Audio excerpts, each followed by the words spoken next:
Hello everyone. आज की class में हम लोग कंटिन्यू करेंगे लास्ट क्लास में शुरू किए गए टॉपिक को। हम लोग चैप्टर नंबर 2 में developmental experiences of Indian economy को डिस्कस कर रहे हैं और इस चैप्टर में हम लोगों ने एग्रीकल्चर सेक्टर्स को क्रिटिकली इवैल्यूएट कर लिया है फ्रॉम 1950 to 1990। सिमिलरली इंडस्ट्रीज़ और इंडस्ट्रियल सेक्टर को हम डिस्कस कर रहे हैं और इस सेक्टर में हम लोगों ने देखा कि इंडिया में इंडस्ट्रीज़ का इम्पोर्टेंस, साथ ही साथ उसकी स्थिति जो आज़ादी के वक्त इंडियन इंडस्ट्रियल सेक्टर की थी। और फिर हम लोगों ने बात किया कि इंडिया में इंडस्ट्रियल सेक्टर को डेवलप करने के लिए किस तरह की पॉलिसीज़ को अडॉप्ट किया गया था और वो पॉलिसीज़ क्या थी, जिसमें हम लोगों ने एक पॉलिसी लास्ट क्लास में डिस्कस किया जिसका नाम था इंडस्ट्रियल पॉलिसी रिजोल्यूशन 1956। उस पॉलिसी के बारे में हम लोगों ने डिटेल में डिस्कस किया। पॉलिसी कब स्टार्ट हुई थी, उसमें क्या क्या इंपॉर्टेंट एलिमेंट्स इंक्लूड किए गए थे, ये सारी चीज़ें। आज की क्लास में हम उसी टॉपिक को कंटिन्यू करते हुए स्मॉल स्केल इंडस्ट्रीज़ को डिस्कस करेंगे, जहाँ पे हम ये देखेंगे कि स्मॉल स्केल इंडस्ट्रीज़ का मतलब क्या होता है, उसके इम्पॉर्टेंस क्या क्या हैं, और फिर हम बात करेंगे कि इंडिया में for the development of industrial sector किस तरह की पॉलिसीज़ को अडॉप्ट किया गया। तो आइए शुरू करें हम अपने आज के क्लास को, जिसमें हम बातें करने वाले हैं स्मॉल स्केल इंडस्ट्रीज़ के बारे में।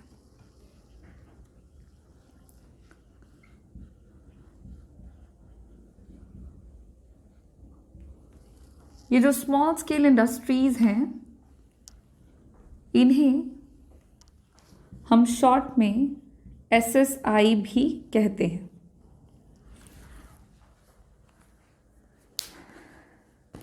ये इंडस्ट्रीज़ क्या हैं, हमें इनके बारे में जानना है और उसके बाद हम लोग इंडस्ट्रीज़ के इम्पोर्टेंस को भी समझेंगे कि इंडियन इकोनॉमी में अगर हम बात कर रहे हैं स्मॉल स्केल इंडस्ट्रीज़ की तो इनका इम्पोर्टेंस क्या है। तो सबसे पहली बात SSI के बारे में है। इन 1955 small scale committee was set up in India। 1955 में ही स्मॉल स्केल इंडस्ट्रीज़ कमिटी का गठन किया गया था इंडियन इकोनॉमी में, जिसमें village and small scale industries small scale committee के अंदर क्या था कि village and small scale industries के सेटअप को बढ़ावा देने के लिए, उनके इम्पोर्टेंस को और बढ़ाने के लिए 1955 में एक कमेटी सेटअप की गई थी जिसको हम कर्व कमेटी के नाम से भी जानते हैं। इस कमेटी का एक और नाम था, दैट इज कर्व कमेटी।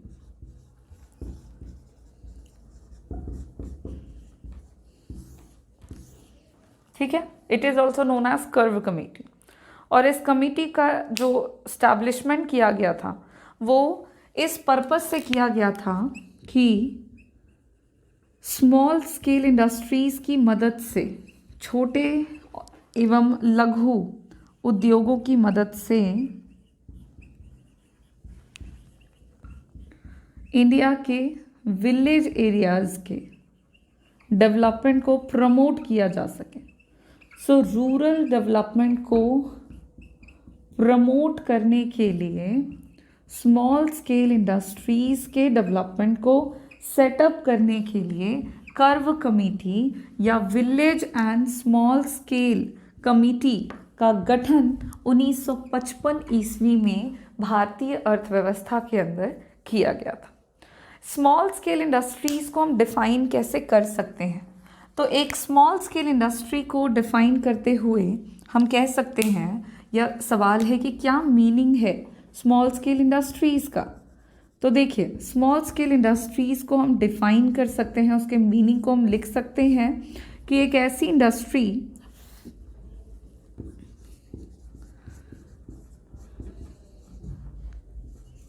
जिसका मैक्सिमम इन्वेस्टमेंट लिमिट निर्धारित होता है, फिक्स्ड होता है। किसी भी इंडस्ट्री को हम स्मॉल स्केल इंडस्ट्री कह सकते हैं कि with reference to the maximum investment limit जो उस इंडस्ट्री के लिए अलाउ होता है। और ये जो मैक्सिमम इन्वेस्टमेंट लिमिट होता है एसएसआई का, ये जनरली फिक्स्ड होता है और इसी बेसिस पर हम इंडस्ट्रीज़ को स्मॉल स्केल, मीडियम स्केल या फिर लार्ज स्केल इंडस्ट्रीज़ के रूप में कंसिडर करते हैं। अगर हम बात करें इंडिया में 1950 के टाइम पीरियड में, 1950 ईस्वी में जो स्मॉल स्केल इंडस्ट्रीज़ थे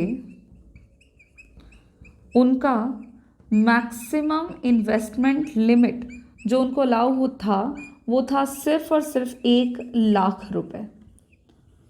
1,00,000 रुपीज़ के साथ स्मॉल स्केल इंडस्ट्रीज़ के इन्वेस्टमेंट लिमिट को फिक्स कर दिया गया था during the period of time 1950।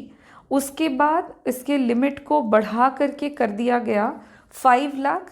फिर after the several policies and programmes were adopted, then इसको 1,00,000 से बढ़ा करके कर दिया गया था कितना, 5,00,000।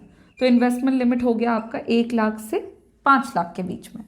फिर धीरे धीरे जैसे जैसे इकोनॉमिक डेवलपमेंट को और बढ़ावा दिया जाने लग गया, वैसे वैसे इसके इन्वेस्टमेंट लिमिट को और भी ज़्यादा प्रमोट कर दिया गया और प्रेजेंट टाइम पर इसके इन्वेस्टमेंट लिमिट को बढ़ाकर कर दिया गया अप टू 1 करोड़, और इसके लिमिट को समय के साथ और बढ़ाते हुए कर दिया गया 1 करोड़ से 5 करोड़ तक। ठीक है, कि 1 करोड़ से 5 करोड़ तक का जो इन्वेस्टमेंट होगा वो स्मॉल स्केल इंडस्ट्रीज़ पर किया जा सकेगा।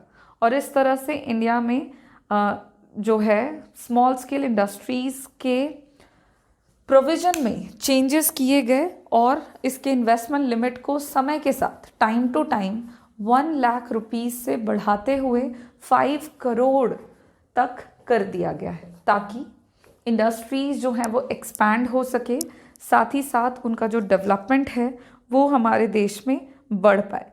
क्योंकि क्यों गवर्नमेंट ने इतने सारे सर्टेन चेंजेस किए और एसएसआई के जो इन्वेस्टमेंट लिमिट्स थे उनको बढ़ा दिए?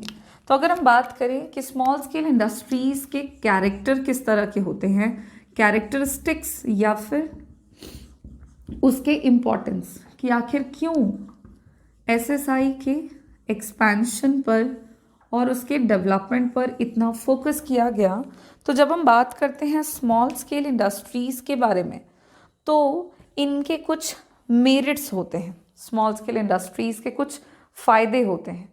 जैसे कि सबसे पहला फ़ायदा जो है वो ये होता है कि एसएसआई हेल्प करते हैं, helps to generate employment. Small scale industries की मदद से देश में रोज़गार के अवसर को उपलब्ध कराया जा सकता है, क्योंकि एसएसआई जो हैं वो एम्प्लॉयमेंट ओरिएंटेड इंडस्ट्रीज़ होते हैं जहाँ पे लेबर इंटेंसिव टेक्निक का इस्तेमाल किया जाता है। और यही वजह है कि चूँकि स्मॉल स्केल इंडस्ट्रीज़ में लेबर इंटेंसिव टेक्निक यूज़ किया जाता है, जिसके तहत वस्तु के उत्पादन की प्रक्रिया में लेबरर्स का प्रयोग ज़्यादा होता है, जिससे किसी भी देश में, किसी भी क्षेत्र में जो एम्प्लॉयमेंट अपॉर्चुनिटीज़ हैं वो काफ़ी ज़्यादा मात्रा में इंक्रीज़ होते हैं।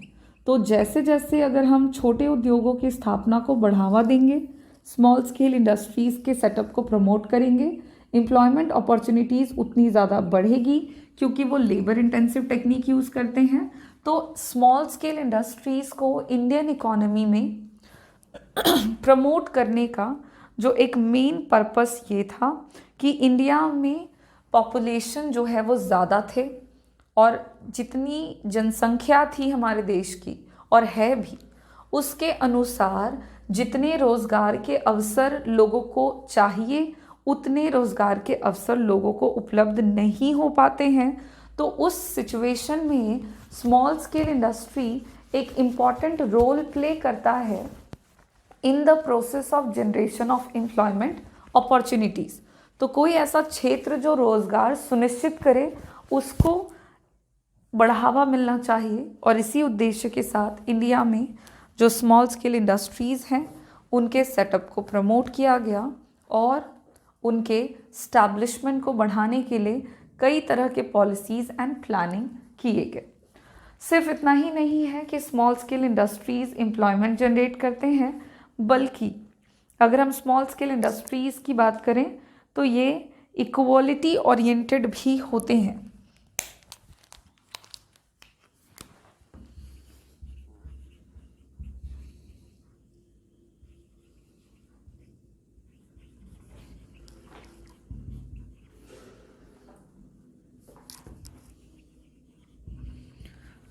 जो स्मॉल स्केल इंडस्ट्रीज़ होते हैं वो कहीं ना कहीं सोसाइटी में, समाज में इक्वलिटी को मेंटेन करने में हेल्प करते हैं।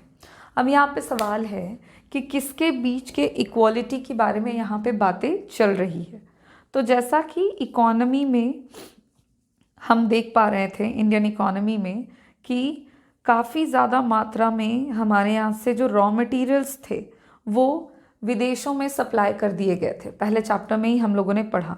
उसके अलावा इंडस्ट्रीज़ के सेटअप को प्रमोट करने के लिए जो रॉ मटेरियल्स हैं उनकी उपलब्धता होनी चाहिए। तो जो स्मॉल स्केल इंडस्ट्रीज़ होते हैं ये जिस भी तरह के गुड्स एंड सर्विसेज को प्रोड्यूस करते हैं, इनके द्वारा जो भी वस्तुएं बनाई जाती हैं वो गुड्स बड़े उद्योगों में, लार्ज स्केल इंडस्ट्रीज़ में, बड़े उद्योगों में कहीं ना कहीं एज अ रॉ मटेरियल काम करते हैं। तो बड़े उद्योगों के डेवलपमेंट को प्रमोट करने के लिए भी स्मॉल स्केल इंडस्ट्रीज़ इम्पॉर्टेंट होते हैं। साथ ही साथ ये इक्वलिटी मेंटेन करते हैं among the small scale industries and the large scale industries by providing the employment and per capita income to the people। अब per capita income के मिलने से लोगों के रहन सहन के स्तर में बढ़ावा मिलता है, उसमें इंक्रीमेंट होता है, जिससे कि इकोनॉमी में इक्वलिटी मेंटेन होती है। समाज में जो भेदभाव है वो कहीं ना कहीं घटता है। तो स्मॉल स्केल इंडस्ट्रीज़ के फ़ायदों में ये भी एक फ़ायदा है कि ये आपके इक्वलिटी को मेंटेन करते हैं, अमीर गरीब के बीच के अंतर को घटाने के साथ साथ जो लार्ज स्केल इंडस्ट्रीज़ हैं उनको रॉ मटेरियल्स भी सप्लाई करते हैं, और इस तरह से सोसाइटी में इक्वलिटी जो है वो मेंटेन होती है। कहीं ना कहीं हम इक्वलिटी ओरिएंटेड की बात कर रहे हैं तो इसमें हम रीजनल इक्वलिटीज़ की बात कर रहे हैं।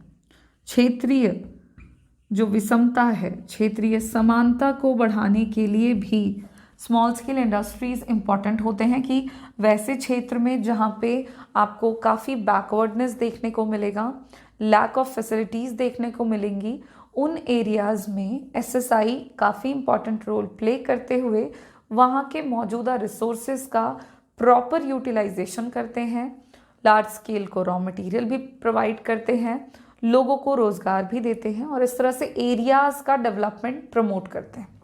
और भी बात करें इम्पोर्टेंस में तो जो स्मॉल स्केल इंडस्ट्रीज़ होते हैं they can help to maintain income inequality. Small scale industries कहीं ना कहीं इनकम की इनइक्वालिटी को मेंटेन करने में भी मदद करते हैं।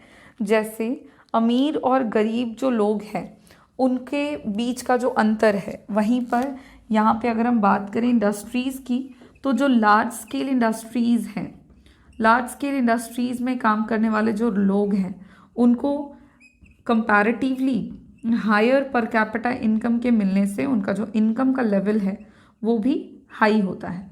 तो पर कैपिटा इनकम के ज़्यादा होने से इन इंडस्ट्रीज़ में काम कर रहे लोगों को फ़ायदा मिलता है। वहीं पर स्मॉल स्केल इंडस्ट्रीज़ की अगर हम बात करें तो ये कहीं ना कहीं लोगों में ये जो इनकम की इनइक्वालिटीज़ है उसको दूर करने में, प्रमोट करने में, दूर करने में हेल्प करते हैं। यहाँ से भी लोगों को पर कैपिटा इनकम प्रोवाइड होता है as compare to agriculture sector and the other sectors जिसमें लोग डेली वेजेस के तौर पे काम करते हैं, जिसमें कैजुअल लेबरर्स आते हैं।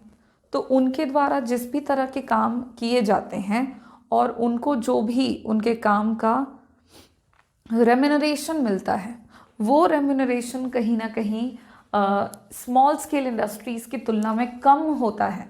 तो एसएसआई इस सिचुएशन में हेल्प करते हैं कि वैसे लोगों को higher per capita income provide कराने में, जिससे कि जो एक इनकम की इनइक्वालिटी है, जो आय की विषमता हमारे देश में, समाज में देखने को मिलती है, ये हमारे देश में कम होता है।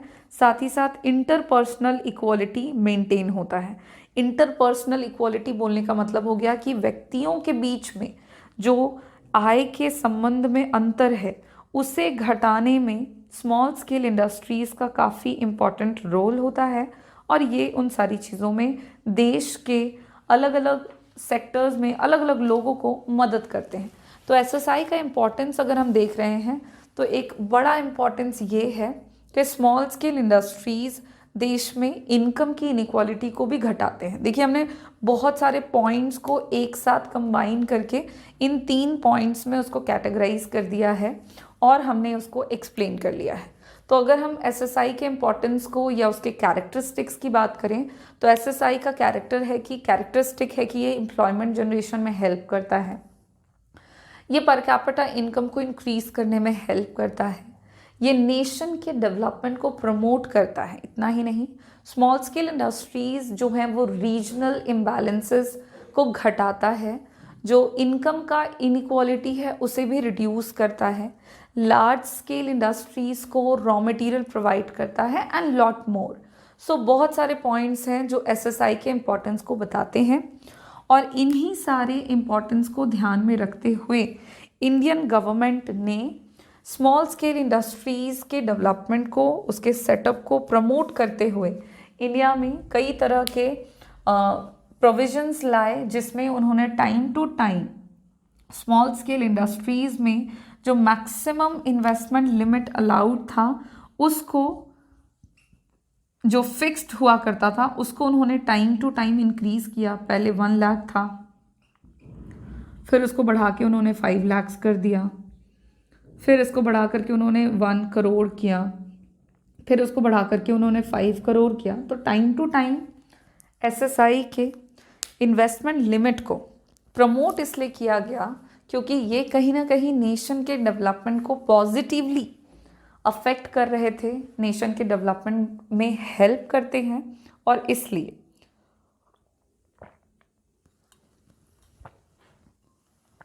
क्योंकि small scale industries directly rural development को प्रमोट करते हैं, जिससे कि नेशन के डेवलपमेंट को बढ़ावा मिलेगा। और इंडिया में इस तरह से लार्ज स्केल इंडस्ट्रीज़ के लिए IPR 1956 and small scale industries के डेवलपमेंट पे उन्होंने ध्यान दिया और इस तरह की पॉलिसीज़ को उन्होंने बनाया। अब है कि इंडस्ट्रियल सेक्टर के डेवलपमेंट से ही जो हमारे इंडियन इकोनॉमी का फॉरेन ट्रेड सेक्टर था उसका डेवलपमेंट हो सकता था, संभव था। और इसीलिए दोनों को रिलेट करते हुए इंडियन इकोनॉमी में कई तरह की पॉलिसीज़ बनी हैं कि इंडस्ट्रियल सेक्टर के डेवलपमेंट को प्रमोट करते हुए फॉरेन ट्रेड सेक्टर के कंडीशंस को सुधारने के लिए हमारे कंट्री में कुछ पॉलिसीज़ अडॉप्ट करे गए, और वो क्या पॉलिसीज़ थे, किस तरह की पॉलिसीज़ हैं, उनको हम अपने नेक्स्ट क्लास में डिस्कस करेंगे। तो नेक्स्ट क्लास में हमारा टॉपिक होगा फॉरेन ट्रेड सेक्टर और उससे रिलेटेड पॉलिसीज़ जो इंडियन इकोनॉमी में अडॉप्ट करी गई। और फिर चूँकि हम लोग industrial sector and foreign trade sector दोनों को एक साथ कंबाइन करते हुए उनकी पॉलिसीज़ को डिस्कस करेंगे, तो फिर हम लोग दोनों सेक्टर का एक साथ कंबाइन इवैल्यूएशन करेंगे, जिसमें हम लोग positive and negative impact of industries और द इंडस्ट्रियल पॉलिसी के बारे में डिस्कस करेंगे। क्योंकि फॉरेन ट्रेड को भी हम साथ साथ में समझ लेंगे, दोनों एक दूसरे से इंटरडिपेंडेंट हैं इसलिए। तो नेक्स्ट क्लास में हम फॉरेन ट्रेड पॉलिसी की शुरुआत करेंगे। Thank you.